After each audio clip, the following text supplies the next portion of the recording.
I thought I would use this opportunity to,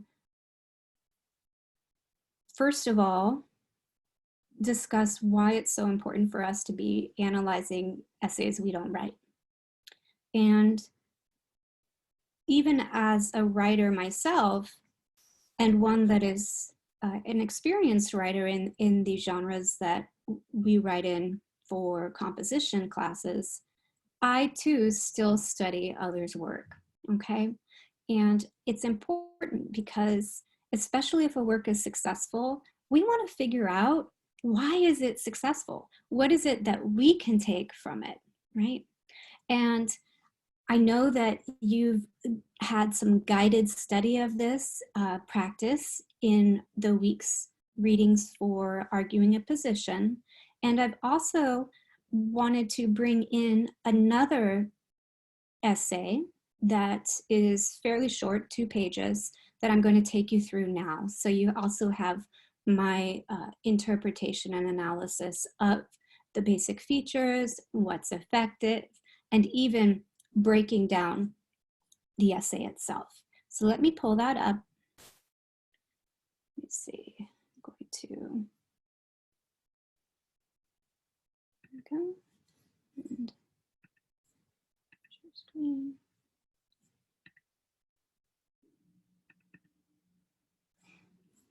Okay. Now this is an opinion piece published in the New York Times on April 7th, so just this week.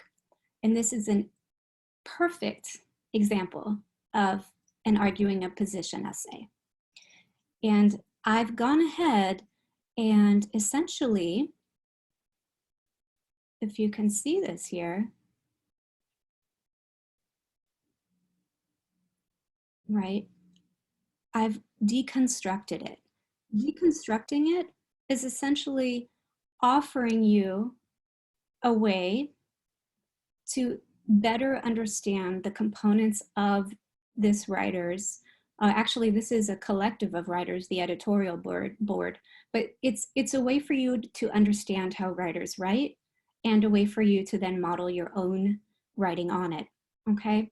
And so I really encourage you, when you find a piece of writing you like, whether that be in the guide and the assigned articles, or whether you go look for some online, or I'll be posting at least one and discussing it, as I'm going to be doing here this morning. It's important for you to do a reverse outline of the article, because a reverse outline helps you to understand how the pieces were put together, and also map on the basic features, as I've done here. Okay, so all this was done using PDF and the editing tools. It's not really fancy, but it only took, it took maybe half an hour for me to do this last night, because I was, using all these tools. But first of all, let's talk about purpose, okay? This is a publication, the New York Times, which reaches an international readership of millions, and an opinion piece, the purpose is to persuade, right? And especially here, this is an arguing a position essay.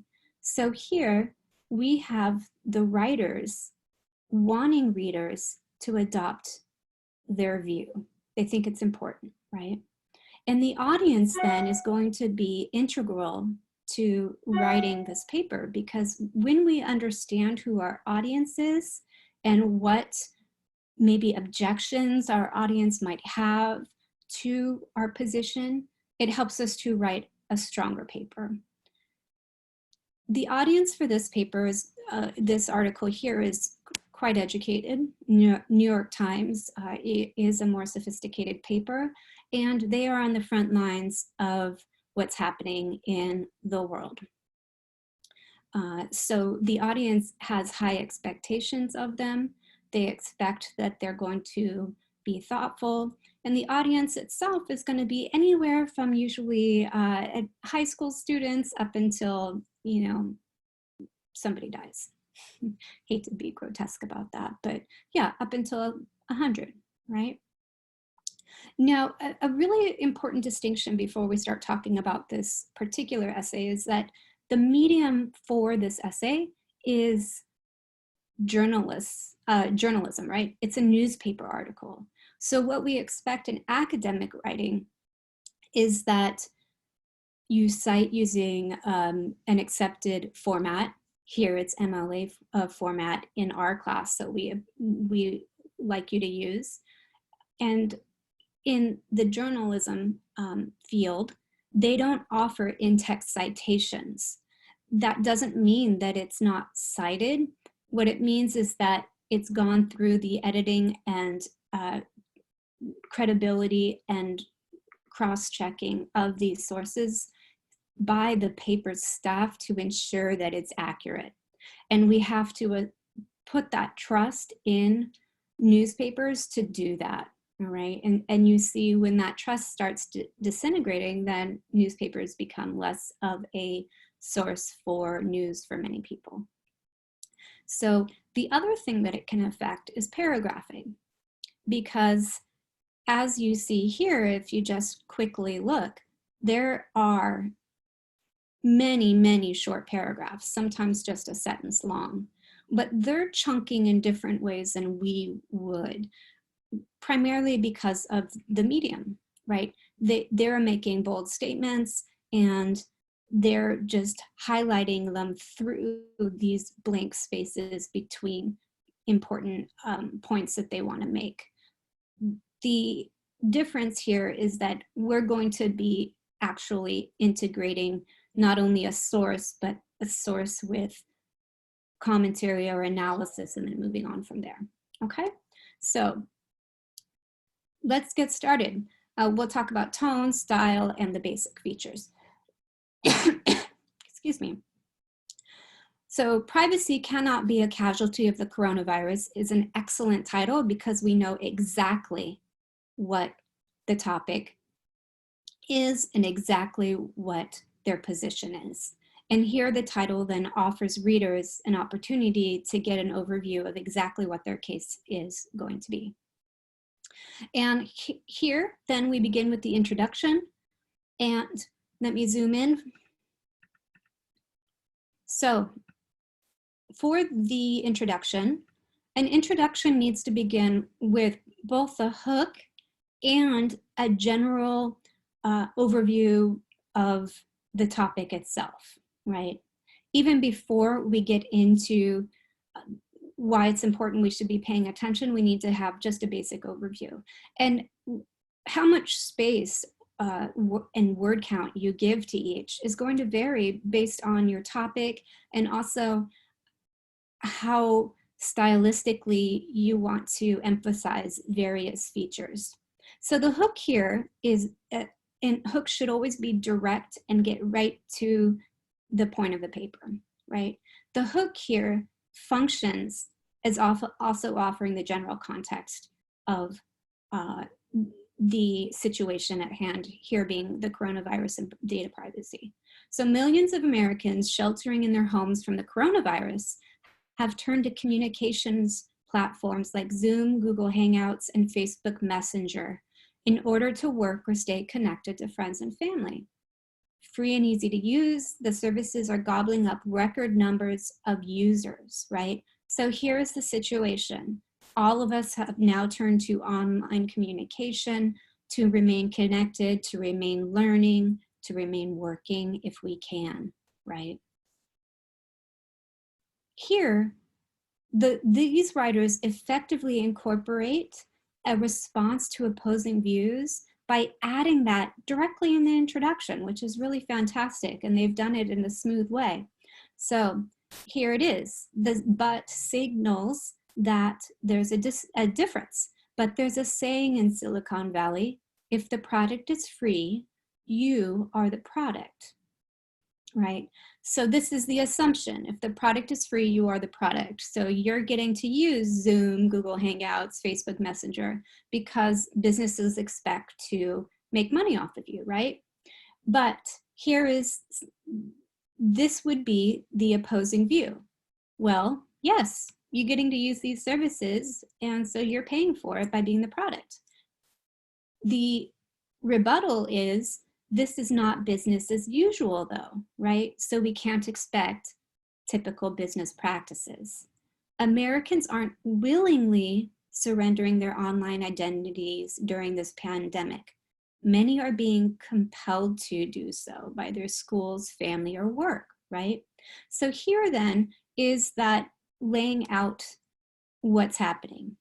So it's not just ending at, this is not business as usual though, where a writer may end there, but if you don't follow it up to explain it to your readers may not understand the point you're making with that phrase, which is very effective, right? Now we want to move to the thesis. And the thesis offers a focused, well-presented issue, right? Just as a swath of manufacturers are switching their product lines to ventilators and mask production for the greater good, corporations that normally view every new registered user as a data point to exploit need to take a pause on profiting from online data harvesting, okay? So just as a swath of manufacturers, what this thesis does is it sets up that this expectation that they take a pause is not unprecedented, because other businesses too are suspending their business as usual to help the greater good, all right? And so you notice how every part of this introduction is very purposeful. So the final part is it's a data point to, using that data point, they need to take a pause on that, right, from profiting from online data harvesting. So here, the reversal is that the argument is presented after the so what, right? We always want to incorporate into our thesis statements what matters about our position, okay? And what matters about this position is that they need to do something for the greater good, all right? So not only do we get this establishing here of a context for businesses stepping back from business as usual, but we also get the why does it matter, why it's for the greater good, right? Another way to have written this, just so that it's more clear to you, is that corporations that normally view every new registered user as a data point to exploit need, or to exploit, I'm always getting, this one is a tricky one for me to read aloud. Let me start over. Corporations that normally view every new registered user as a data point to exploit need to take a pause on profiting from online data harvesting for the greater good, right? So that, so what is the greater good? And I think that might make it a little bit more clear there, all right? So again, we have the introduction, we have the hook, and then the blue is the effective response to opposing views. We follow with background information here, and then finally end up at the thesis, right? So blue is the ineffective response to opposing views, yellow is the thesis, and down the line on the right, I identify how the basic features of this form of writing are being met. Okay, so now let's step into the body and let's zoom out for a second, because the body, as you can see visually based on my markings, all right, we have, no, we want to start with page 1. We have topic 1 that I've put in the left-hand margin, okay? Then we have topic 2, which I've highlighted in purple, right? These are the topic sentences. And then topic 3. And in my classes, I like to encourage moving away from the 5-paragraph essay, because moving away from the 5-paragraph essay helps you to develop your argument. So we have 3 topics here, but there are multiple paragraphs. And while we may have organized the material within each topic in fewer paragraphs, nevertheless, they make several good points within that topic. All right, so let's start with topic 1. The first topic is for those fortunate enough to have laptops and reliable broadband connection at home, it is not sufficient to simply update privacy policies or customer agreements. Americans need a guarantee that conversations held over video chat won't be data collection events, right? So again, incorporated into this is a counter argument to an assumption that, okay, so everybody's using our video chat platforms now. Well, let's just make sure that they get a pop-up of our new updated data privacy measures so that, hey, we've told them, right? We've told them, and it's their choice whether to use it, right? Americans need a guarantee, though, this is the writer's point, that conversations held won't be data collection events. Okay, so this is, again, looking at body paragraphs 1, 2, and 3, this helps to focus and present the issue well too, because we can identify what topics connect to the thesis. So you have thesis 1, 2, 3, right? For the first point, we have excellent evidence to support this, right? And one of the ways they do that is to first establish that there's a great need for it. And to do so, initially, they use Zoom, right? And Zoom is getting so much attention precisely because of these data numbers that year to year, they've expanded, you know, by 190 million viewers and probably counting. And that means that there are so many more viewers that are likely using it because they have to, right?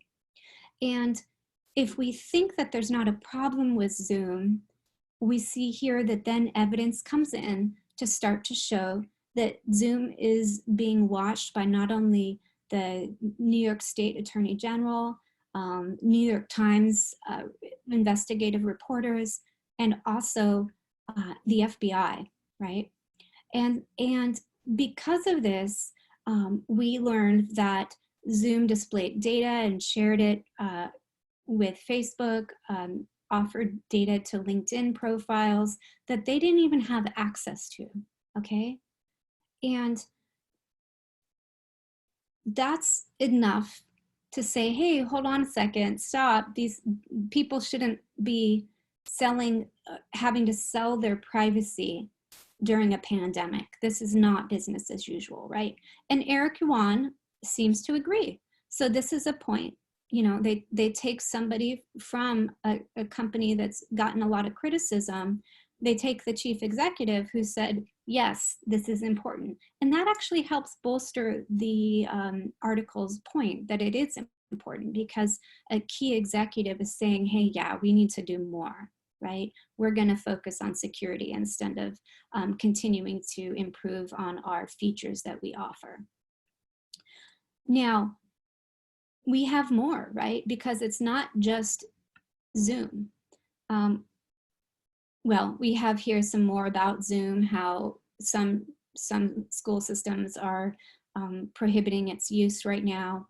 But we also have this primary source, right? So a good arguing a position essay has different source types. We have tertiary sources, which are the data with your analysis.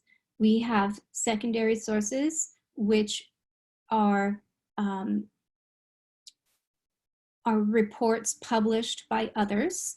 And if they happen to be published in peer-reviewed articles or in books, that becomes a scholarly secondary source. But we also have primary accounts because readers need to connect, and primary accounts such as anecdotes, really help a reader see why an issue that seems to be so big and maybe not really important to an individual becomes important. And here we have that. Jeff Erickson, a father of two students in Pittsburgh, said he'd grudgingly agree to whatever terms Microsoft sets for use of its video software in the district. And then we have a quote, right? So there's the introduction of Jeff Erickson and the grudgingly agree, that really great use of an adjective to modify agree, because we see that he really doesn't want to. Like anybody, I care about my kids' privacy, but I also don't want them missing out on any more time with their teacher, right? So he really doesn't have a choice. And so that returns us to the thesis argument, which is this isn't business as usual. People aren't adopting these platforms and communication styles out of choice.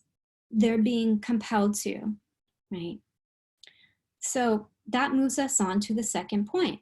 Technology companies see an opportunity in this crisis, okay?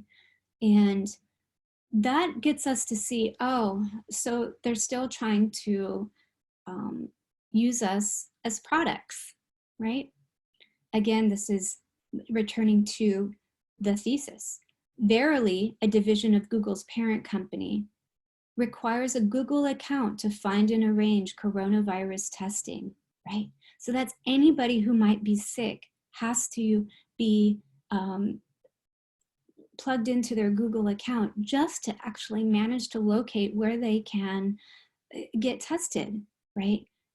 And look at, this is the key point, and says it may share your personal health information with contractors, government agencies, and other outside parties. People's health information should be protected, right? That's why you have HIPAA. When you go into a doctor's office or get lab testing, whatever happens, they have you sign a HIPAA form that gives you the background to laws protecting your data privacy, your health information.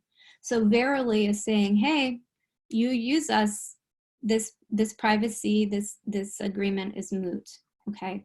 And that's problematic. And it's not just Verily, right? So in a good arguing a position essay, you don't just use one source for information, because people could counter it and say, okay, but that might be the exception, right? And these writers are saying, no, this is the rule, right? We have Google, Zoom, and Microsoft implementing these types of policies. Video chat tools like Zoom and Microsoft Teams are stirring concerns that they may be using data vacuuming technologies on the most vulnerable, on the very people who are sick and needing help. They are exploiting them, right? Schools and businesses too. Kids need to learn. Businesses are dying left and right. They are trying every way possible to continue to exist, right?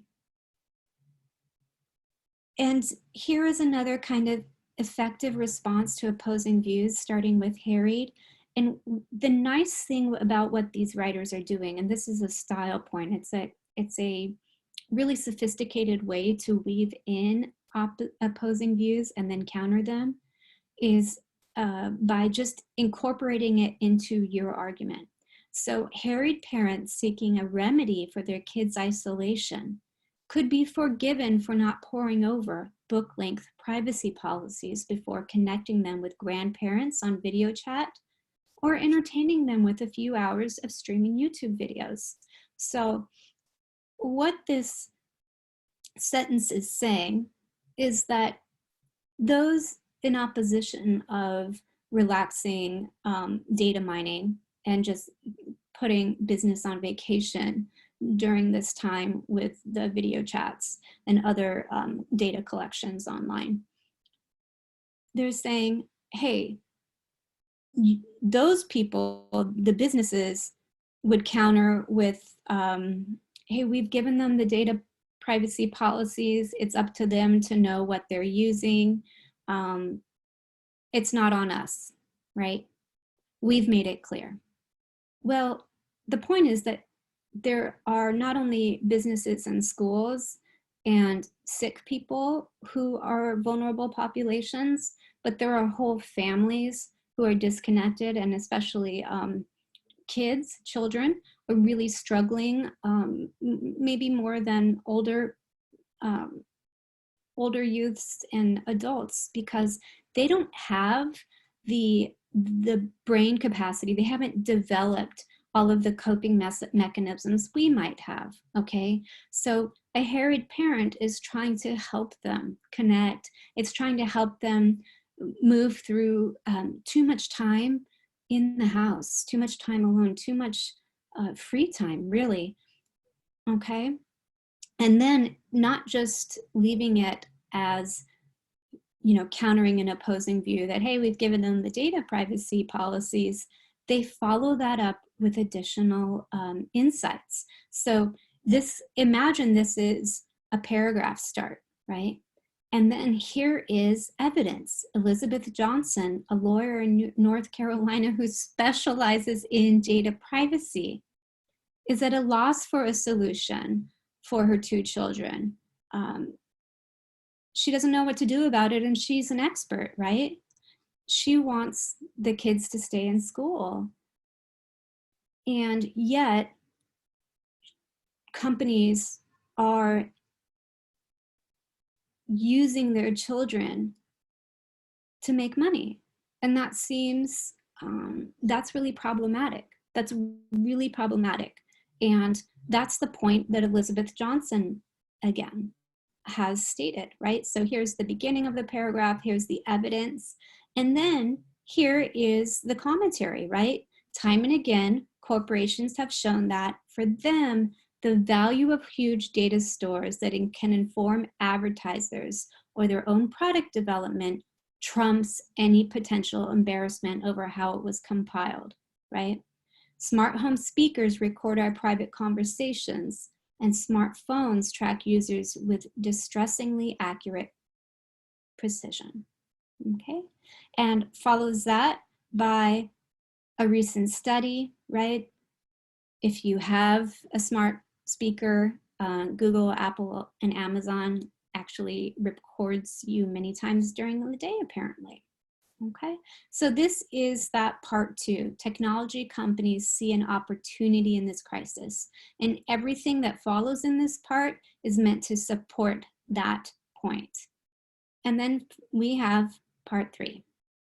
Not content with having millions of Americans forced onto their platforms for work or pleasure, the tech industry is also using the pandemic as an excuse to roll back the measures we do have. All right, so it moves from, let's remember, this is about a well-constructed, logically organized paper. We have the introduction, and then the body moves from a guarantee that conversations won't be data collection events. And then why do we need that guarantee? Well, because, right, here we are, because technology companies see an opportunity in this crisis.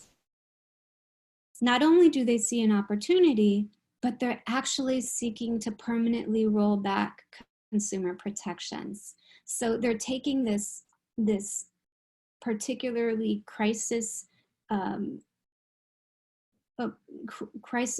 critical moment, and they are trying to exploit it, okay, for their benefit. And here we see how they're trying to do so, right? We have the California Consumer Privacy Act. This is background on what data collection firms have been doing. And then let's move to the next page. Here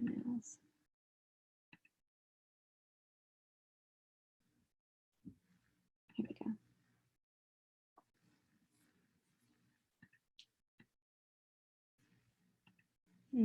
Let me start this.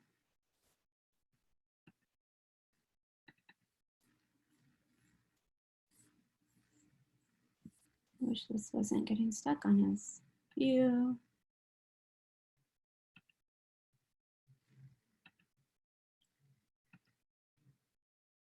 Oh, here it is. It's over here. Here we have the data. Yet as the pandemic bore down on the United States, a coalition of trade groups petitioned California's Attorney General to delay enforcement of the privacy law until next year, right? And then here is the repercussion. If a delay is granted, corporations will be reprieved from requirements that include disclosing personal information they collect about Californians, okay? What this means is that they want to mine even more right now when everybody is using their platforms, right? And that's what this section is about. They understand that we as consumers are lazy. We don't take the precautions we should, and these companies are able to capitalize on it. So this could be a boon for them, okay? So when you think about crafting your own essay, right, you have to think about an outline that gives you a direct link between your thesis, your first topic. Your first topic should flow into your second topic. So from there, your third topic should work seamlessly from the second topic. You could actually write out the thesis statement and the highlighted 1, 2, and 3s and the conclusion statement in a single paragraph. And that could form an abstract for this article. That could form a sort of summary for this article. So let's look at that conclusion.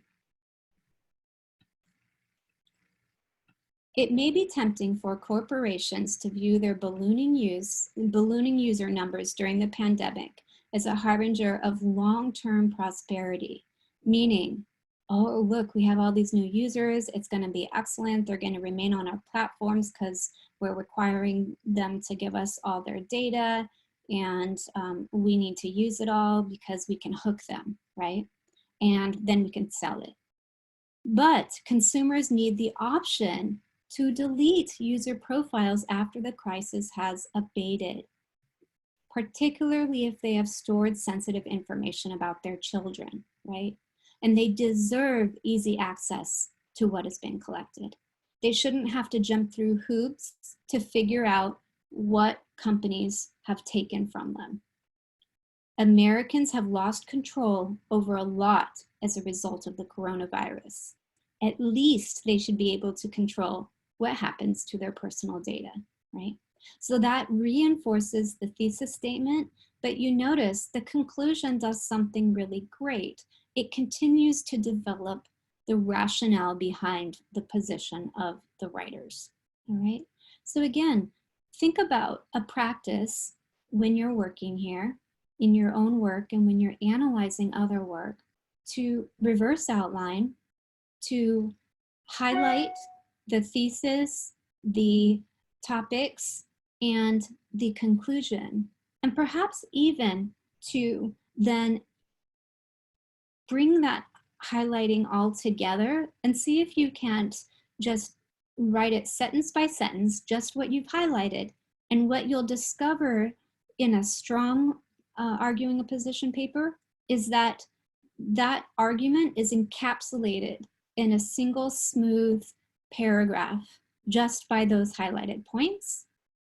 You also could do this in your own work, okay? So if you are writing your, drafting your paper and you wanna check, does it flow? Does it make logical, does the order remain logical? Put it in a paragraph, just as I've suggested here. And if it reads and builds on itself through development rather than through repeating the same points over and over, you've got a strong paper, okay? And try to stretch beyond the reiterative conclusion. So here it's not just repeating the point of the thesis, but it's bringing in more rationale, more commentary in using logic, okay? Using logic and that logic draws from everything else that was just written before, okay? Finally, you always want to, when you are looking at an essay, you want to look at these basic features, you want to put them in, because the more you can understand and see where these basic features are in papers, the better you're going to become as a writer, but also as a critical reader and a critical thinker, okay? Tone, style, basic features, the basic features we've looked at, these are all well-supported positions. The focused, well-presented issue is really about that, being able to connect the thesis with the topic sentence, with the conclusion, and making it read smoothly. The tone is excellent here. If you're wondering what kind of tone to adopt in your own writing for this course and for academic courses in general, this is an appropriate academic, elevated vocabulary, stylistically sophisticated piece of writing. Now, I recognize that not all of you are going to have to hand this sort of vocabulary already. It comes with time, right? It comes with reading more sophisticated works, and it comes with time. So what I would not like you to do is to try to make every word in your writing a big word, right? Meaning like a vocabulary word that you've had to look up or that you've used a thesaurus to replace a synonym you think is too simple. When using thesaurus, you want to make sure that the synonym is actually a direct synonym of the word in the context that you want to use it, okay? But I want you to stretch yourself a bit. You know, you need to elevate the tone because the expectation is that you are communicating in an academic and professional environment that really does mandate clear, direct language and more detailed, specific language, because the more specific you can get, the stronger your writing is and the more persuasive you are, because people don't have to wonder what this and thing and everything and something and might mean to you, right? And then, of course, with the hook, we don't want to just begin with the generic hook in today's day and age, or this has been going on for centuries. Notice how this hook is used to immediately bring us into the context of the topic of debate, right? Data privacy. Okay, are there any questions?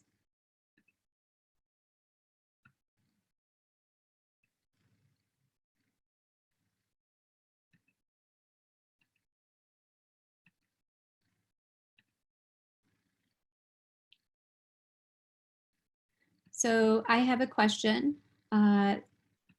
This is the way you're also going to be reading our papers too, and this will be translated into our grades, right? Yeah, so this is, so this particular essay by the editorial board is written by professionals, and these are models here. This is a model, and your rubric, the standards for what I'm expecting out of your papers in terms of a score should align with the rubric for English 1 ABC, which I have linked to in the syllabus, okay? Or which is actually at the end of the syllabus and schedule. No, it's not. Sorry, delete that. It's actually appended to each of the paper prompts, that the first one you're gonna get on Saturday when week 3 opens. So yes, I am going to be using a similar analysis of your papers. This is what I look for. I look for, are the basic features there? Does the introduction have an effective hook, offer context and background to the topic itself, and then integrate why why looking at this topic is important before setting up their thesis statement, which not only offers the position of the writer, but also why it matters, right? Here it's for the greater good. The body paragraphs, yes, I expect that this isn't a 5-paragraph essay, and I expect that you will have topics that flow from one to the other. That's how we talk about a clear, logical organization. Transitions, development by bringing in new ideas or building on ideas rather than repeating the same point over and over, okay? So yes, this is the type of thought process I go through as I score a paper, is breaking it down like this, okay? Is the purpose clear? Is it appropriate for the assignment? Is the audience, are you addressing the right audience? And how is your tone? Are you meeting the basic features? Style applies to grammar, mechanics, sentence structure. When you get to some real sophisticated twists, like this blue highlighted of the effective counter to opposing response to opposing views, then yes, those are style points, right? As you grow as a writer, you will be improving in your style. And you also, just need to take those risks to try things. And we can't necessarily know what risks we want to take unless we see really great writing and we say, I want to try that in my paper this time, okay? So here then is an effective mapping of what I look for. And again, you'll be getting the rubric for our papers, starting with the paper, project 1 paper prompt in week 3. So it's the same rubric that all of us teaching English 1 ABC use, and it's really effective for just making sure that your style is accurate. Okay. So other than that, I could say that week 3, you have a library workshop video workshop compilation to watch. I'd prefer you to watch it by Tuesday night because our live stream FAQ for week 3 is on Wednesday at 3 p.m. And we have a special guest co-host, Judy Lee. She's a librarian, and I've been working with her these last couple weeks to get those videos developed, but also so that she knows what we're doing in our class, so that in this live stream FAQ, the expectation is that you've watched all the videos, you've reviewed the one document I've posted from her, and then you can ask her specific questions about anything you watched or read, and you can also ask her questions pertaining to your own project. So that's really great in terms of research and how the library might help. And so we'll get our paper prompt next week. There is no draft due next week, a whole draft at least. There will be a title and introduction draft due next week, but there are various assignments also due, including that introduction and title draft, and then a peer review on that. So again, please, when the week 3 for project 1 opens up, please preview everything, make sure that you have it mapped onto your own personal schedule so that you can get everything done. And that should be it for me. I really thank you for your time this morning, and I hope I've been helpful. Have a great day.